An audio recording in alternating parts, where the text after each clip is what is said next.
Ya, bismillahirrahmanirrahim. Assalamualaikum warahmatullahi wabarakatuh. Perkenalkan, nama saya Arif Rahman, NPM 20510020124, jurusan Perbankan Syariah kelas B. Baiklah, saya akan mereview jurnal tentang Tasniful Quran dengan tema karakteristik materi pembelajaran Tasniful Quran berbasis neuroscience, yang mana pembelajaran Tasniful Quran sebagai syarat membaca Al-Quran dengan benar, tartil.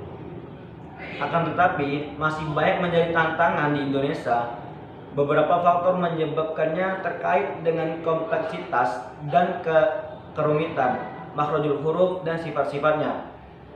Tujuan penelitian ini adalah menjelaskan bentuk-bentuk penyajian dan komponen-komponen materi yang ditemukan pada buku-buku pembelajaran Tasniful Quran. Penelitian kualitatif ini menggunakan data yang berasal dari 9 buku pelajaran Tasniful Quran untuk masyarakat yang umum atau masyarakat yang terbatas. Analisis konten dilakukan dengan berbasis neuroscience, terutama terkait dengan karakteristik materi pembelajaran yang membosankan, menyulitkan, menyenangkan, dan memudahkan, yang selaras dengan fungsi dan cara kerja otak. Hasil penelitian menunjukkan bahwa 1. Terdapat 8 bentuk penyajian pembelajaran, yaitu teori, contoh latihan gambar, encoding, decoding, bagan ringkasan, dan evaluasi. Hanya 1 buku yang memiliki kedelapanan bentuk penyajian tersebut. Yang kedua, materi Tasniful Quran meliputi 4 komponen, yaitu petunjuk pembelajaran, aturan, kaidah atau adab membaca Al-Quran, huruf hijaiyah dan ibtidah, dan wakaf. Hanya 3 buku yang memiliki semua komponen materi berdasarkan neuroscience. Variasi bentuk akan membuat materi menjadi menyenangkan dan memudahkan pembelajaran, sehingga perlu diperhatikan dalam pembelajaran tersebut.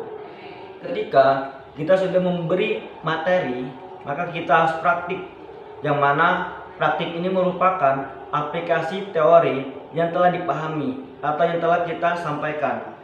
Jadi atas keberhasilan mempelajari materi Tasniful Quran dipengaruhi oleh banyak praktek yang intensif. Penutupan merupakan keterampilan mengucapkan. Oleh karena itu, praktik seharusnya memiliki porsi lebih besar daripada teori. Dimaksud dengan encoding dan decoding yaitu merupakan pengubahan informasi, yang mana sensoris oleh pemberi informasi kepada penerima dalam bentuk yang mudah diterima dan diingat oleh keduanya. Dan ada juga dengan bagan. Bagan itu merupakan bentuk materi yang efektif untuk menyajikan pokok bahasan atau ringkasan materi dalam bentuk gambaran atau tulisan. Agar para pembelajar Tasniful Quran dapat memahami dengan mudah, dengan menyenangkan, dan lain sebagainya.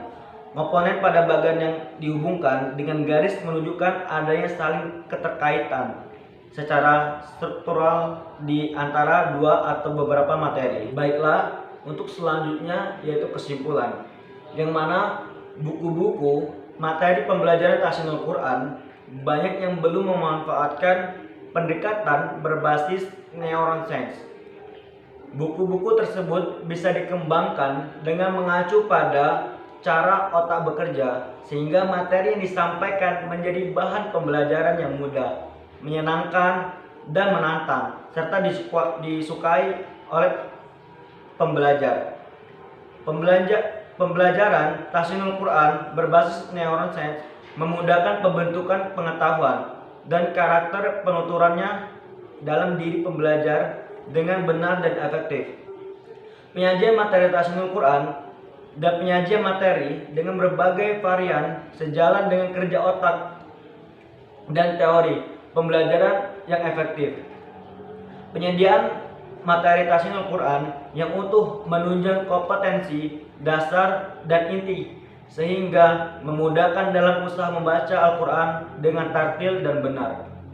Pembelajaran Tasniful Quran yang penuh keceriaan akan menumbuhkan neurotransmitter yang merupakan pelumas atau terjadinya jaringan sinapsis baru sebagai tanda bertambahnya kecerdasan pada otak. Bentuk-bentuk penyajian juga bisa diperkaya dengan narasi, rumus praktik, lagu, dan video komponen materi.